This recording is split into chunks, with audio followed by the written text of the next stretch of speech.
Doon ka, sir. Doon ka na lang sa ano. Kahit saan. Kawawa naman mga kababayan. Ayun mga kababayan. Hanggat maaari mga kababayan talagang medyo umiiwas na ako. Lalo kanina sabi ng mga kasama ko, mga kano. Kaya lang medyo umiiwas ako mga kababayan dahil unang-una akala ko hindi kami magkaintindihan. Hirap ako sa English. Yung pala, Japanese na marunong magtagalog. Mga kababayan, para makatulong tayo, i-share natin ang video ito para mapanood ng kanyang asawa, malaman nila ng asawa niya kung anong nangyayari at saka mga anak niya.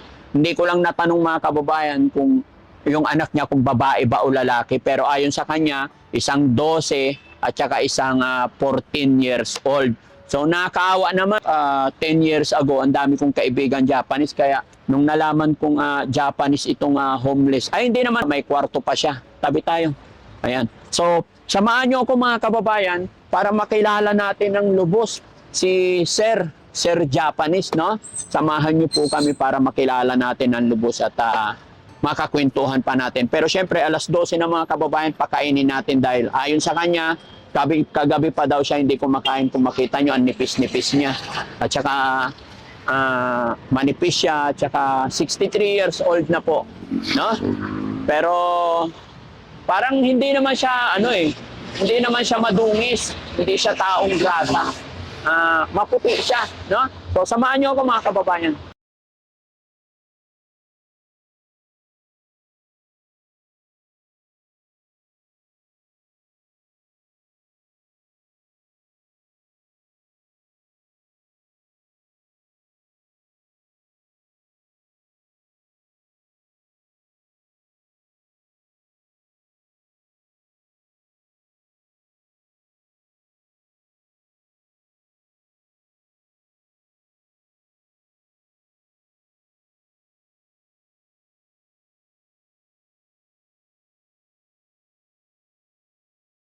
Nasaan siya? Lumipat po ng... Lumipat? Sige, puntahan natin. Saan siya lumipat?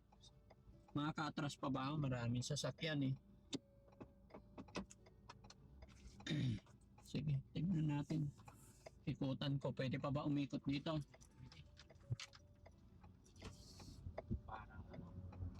Hala.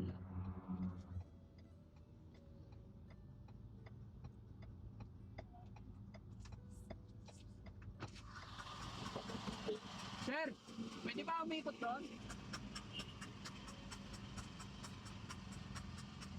Okay lang, di pa naman mahuli ano. Okay, thank you. Mga kababayan, may nakita tong mga kasamahan natin na kano daw na namamalimos, kaya ikutan natin.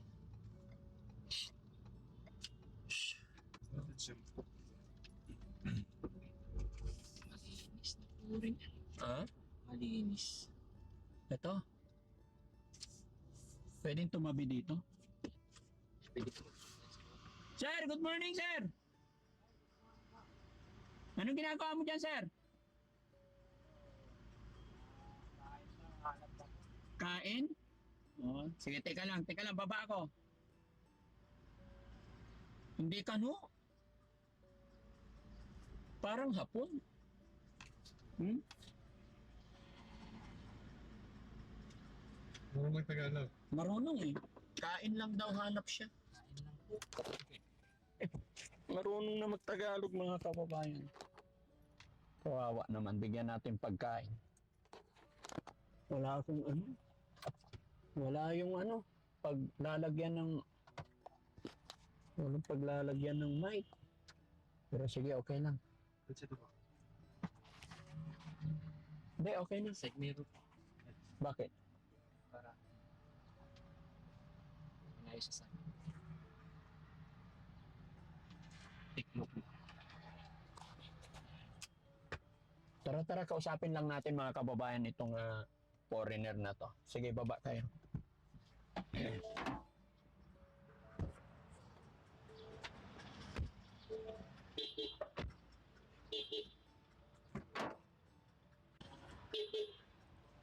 Sir, Sir, good morning. Ano ikaw, sir? Japanese? Yeah, Japan. Japanese. Anong ginagawa mo dito?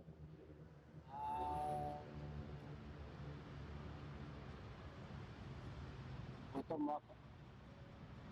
Paano na walang pera. Walang pera. Buti marunong kang ano? Nihonjin des? Yeah. Marunong ako konti Japanese. Nihonjin. Sir, nakita ka kasi ng mga kasamahan ko doon. Namamalimos ka ba? Bakit? Di ba Japanese maraming pera? Dati, dati Japan pa ako, nakilala ko ng Pilipina. Oo. At tapos, medyo okay na kami. Sir, magpakilala lang ako Ako si Daddy Frankie. Mga charity vlogger kami. Kaya kami, naggasolina lang ako dyan. Nakita ka ng mga kasamahan ko. Kaya curious lang kami. Sabi nila kano na namamalimos. Kaya bumaba kami. May camera ako, okay lang. Videoan ka namin. Ano pangalan mo, sir? Takada. Takada.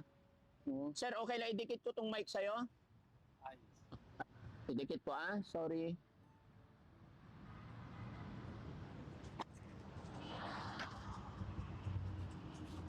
Yan. Sir Takada, lagi kang nagpipwesto dito, nagpalimos? Ikot-ikot. Ikot-ikot. Ano nangyari sa'yo? Bakit? Kasi mga kababayan, ngayon lang ako nakakitang Japanese na ganito. Although meron na akong na-meet noon sa Pampanga, Japanese, na parang naging homeless siya. Nasa tabing kalsada lang, pero hindi niya kami pinaunlakan na magpa-video. Pero si Sir Takada?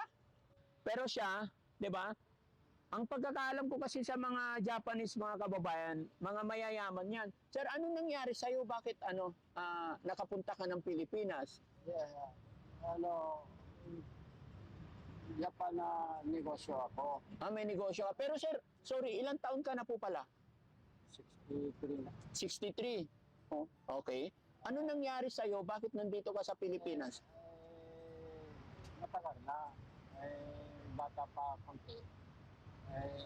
Nakilala ko ng Pilipina doon sa Japan. Ginawa ko. Oo. Tapos, hindi kasal kami sa taga Marinduque siya. Taga Marinduque asawa. Mabait tapos, salado ko na yung negosyo ko doon sa Japan. May negosyo ka sa Japan, sinarado mo. Bakit? Gustong babae, taga sa kanila, Taga saan yung babae, sir? Marinduque. Marinduque. Tapos, Tapos, pupunta kami Marinduque, una-una pasyal. oo. Maganda para sa beach. Oo. Maganda. Tapos, hanap kami ng pwesto. Tapos,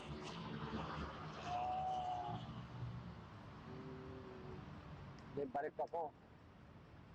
Tapos, iwan na yung babae dito. Di balik ako, dala ko pera. Balik ka Japan, tapos bumalik ka dito, dala ka pera. Tingin ko muna yung sa pwesto. Oo. Lugar. Tapos, okay naman.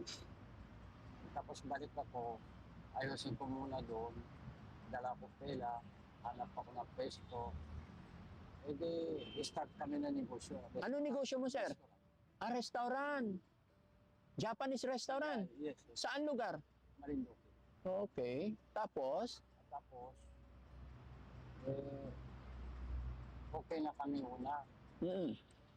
Tapos, unti-unti, mahina na negosyo. Tapos, pero nagpakasal kayo ng babae, sir? Kasal, May anak kayo? dalawa. Okay. 14 tsaka 12. 14 tsaka 12. Yes. Okay. Tapos, medyo mahina na yung ano. Tapos, away-away kami, mahina na negosyo. Oo. Siyempre, matapang din yung babae. Ah, matapang. Kasi, inaway-away.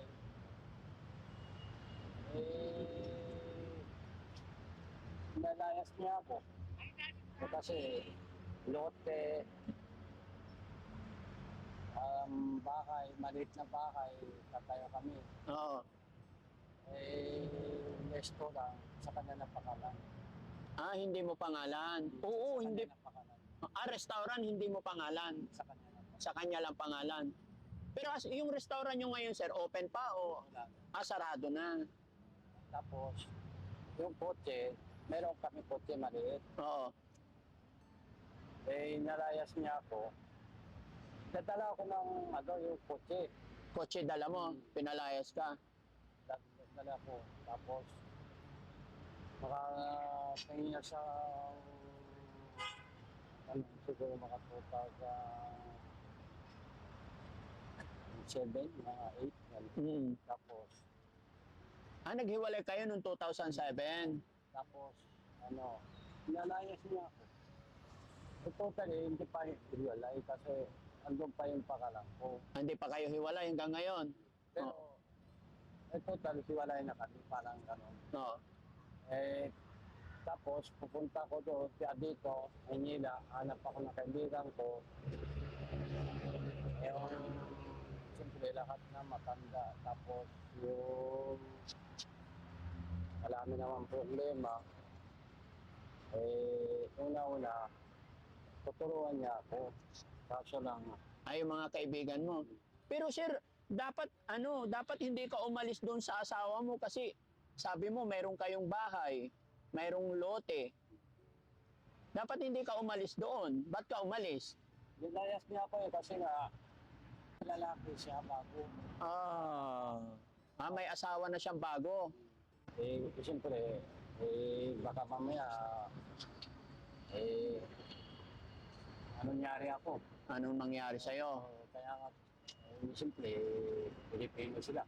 Oo, Malas na ako. umalis ka na lang. Kawawa ka naman, sir. Ilang taon, sino matanda? Siyempre, ilang taon yung babae, sir? Bata pa yung babae, Bata pa. Tapos ikaw, sir, ilang taon ulit?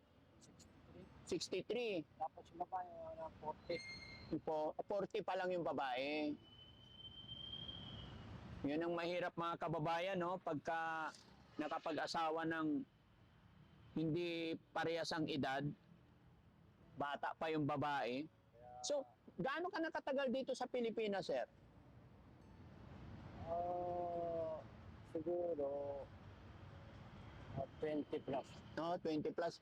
Pero ang galing mo, magaling ka na magtagalog. Japan pa, kasi Pilipina na trabaho. Pilipina trabaho kayo. Kaya ako, marunong ko sa Tagalog. Hindi kunti alam mo, sir. Magaling ka na magtagalog. Oo. Kasi Pilipinang trabaho, kaya doon ako tuto. Mabuti kabisado mo titong Maynila, sir. Kabisado mo na. Alam, konti. May bahay ka ba dito, sir? Meron nga sana, kaso lang, maliit ng kwarto. Wala na akong pambayad. Kaya ako, hanap-hanap ako na ikot na trabaho. Wala din.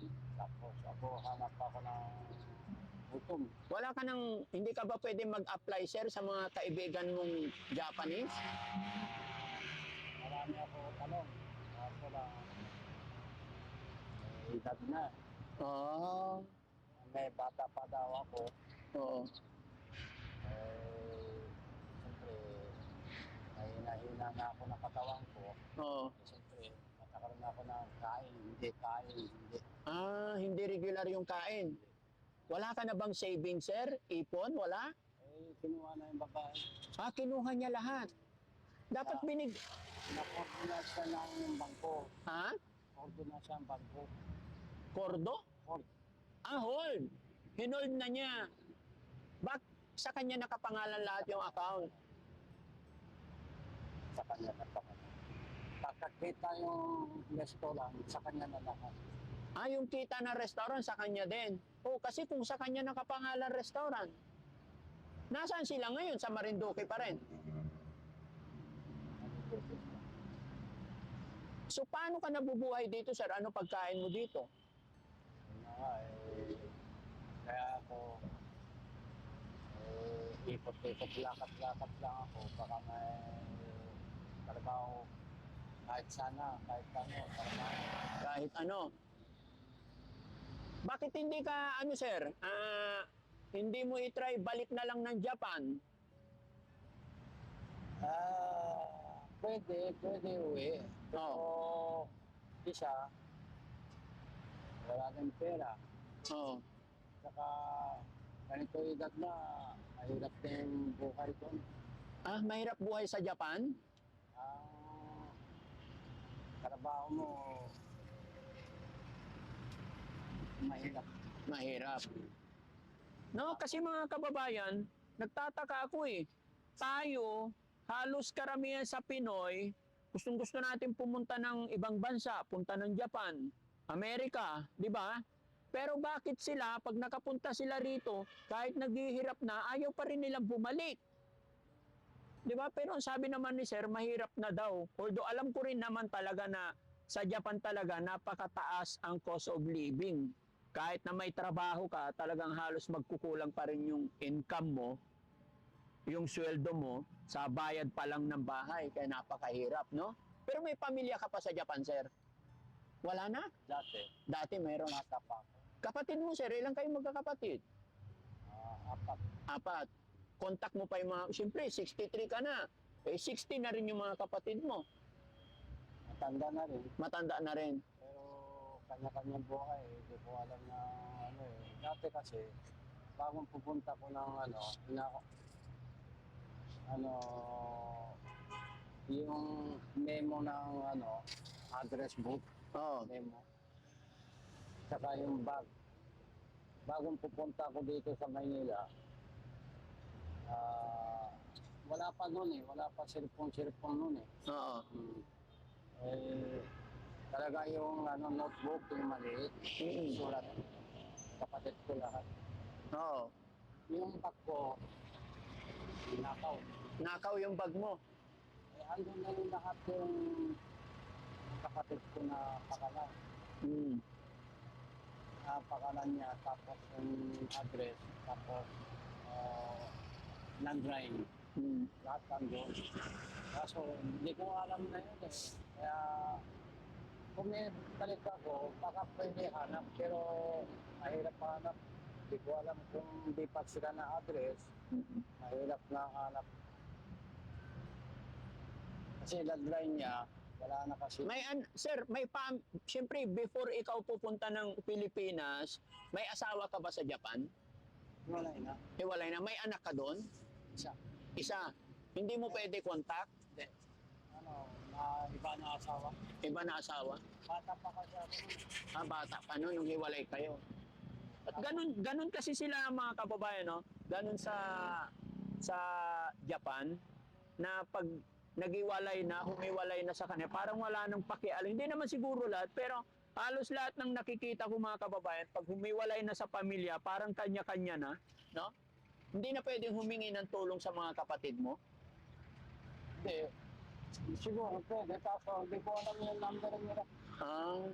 Mahirap pa hanap yun. Ang galing mo, sir, ha? Magaling ka magtagalog. Marami akong kaibigan, sir, na Japanese, hirap magtagalog, pero ikaw magaling.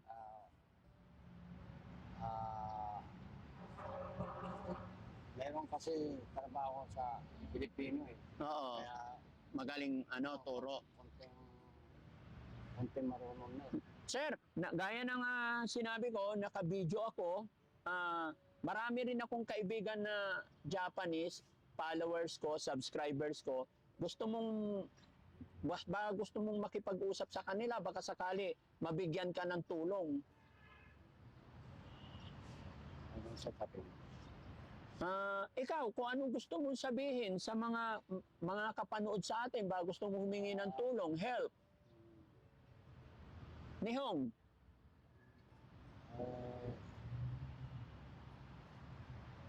もし仕事ありましたらよろしくお願いします。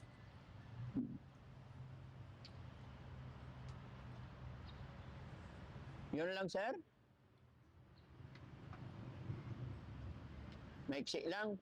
Sa mga sa asawa mo na nasa Marinduque, may gusto kang sabihin sa kanya? Bahala sa buhay niyo. Bahala na siya. Yung anak mo na dalawa, Kung gusto nila kita,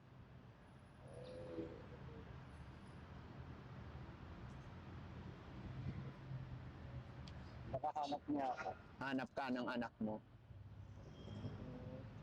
Galit ka ba doon sa asawa mo, sir, hanggang ngayon? Konti. Konti galit. Oo. Buti hindi ka masyadong galit. Hindi. Dati galit na galit ka. Pero ngayon, Bahala na siya. bahala na siya. Basta alaga siya ng anak. Basta alagaan niya yung anak nyo. Mabuti. Mabuti. Yung naalala ko lang, Oo. yung bagong kasama niya yung lalaki niya, Oo. doon ako konti ang maaalala ko. Kasi hindi siya tunay tatay. Oo. Kaya doon na ako na hindi ko na kilala ang ugali. Kaya kung anong ginagawa niya yung anak ko, doon ang naalala ko lang. Inaalala mo yung mga anak mo, Yung bagong lalaki. yung asawa niya. Bagong lalaki. Oo. Baka masasaktan, baka mamaya mumura. Yan. Hindi mo pwedeng kunin yung mga bata. Ayaw bigay. Sa bagay, hindi pwede ibigay ng Pilipino. Ano ay Pilipina? Takot tong mga kababayan. Siyempre, nandito sila. Buti hindi kayo away, sir. Ng asawa mo, hindi. Nung pinalayas ka, hindi kayo away. Away ako. Pero, Away ikaw. No.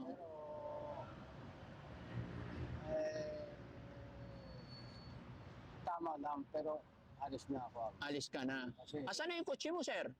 wala na, benta ko na eh. Ay, benta mo na. Kasi wala akong pera eh. Doon na ako ng konting kain-kain. Hanap ako ng ikot-ikot ng nagagastos. Wala na. Kaya ngayon, may hanap din ako sa trabaho. Kaso, siyempre, dapat gutom. Gutom. Oo. Ka sa amin. Okay lang? Kailangan ko Oo, sige. Para kumain tayo. Salamat.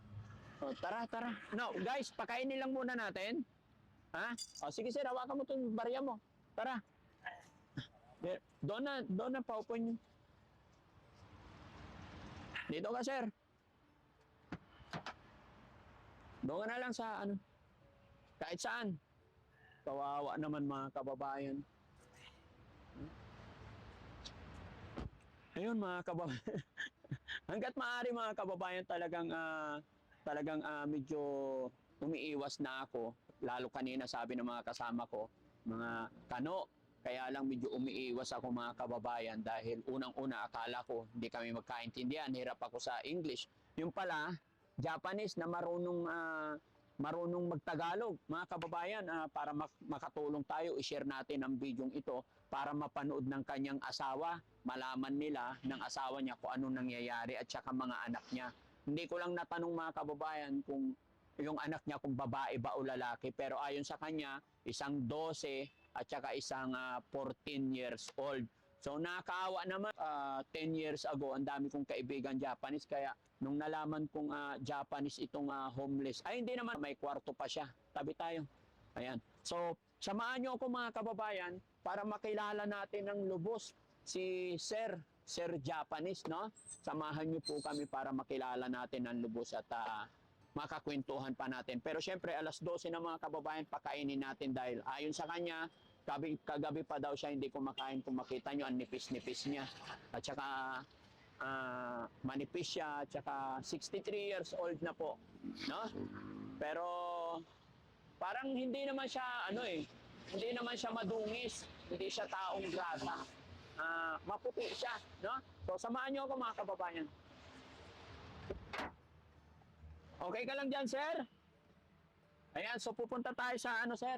Kainan. Ay, patay pala. Okay, let's go. Sir, maliit lang yung sasakyan ko ngayon. Boss GB, saan tayo pwede kumain? Kahit saan? Saan yung gusto niya? Sir, saan mo gusto kumain, sir? Kumakain ka ba ng lutong bahay? Kahit ano. Kahit ano, basta kain na.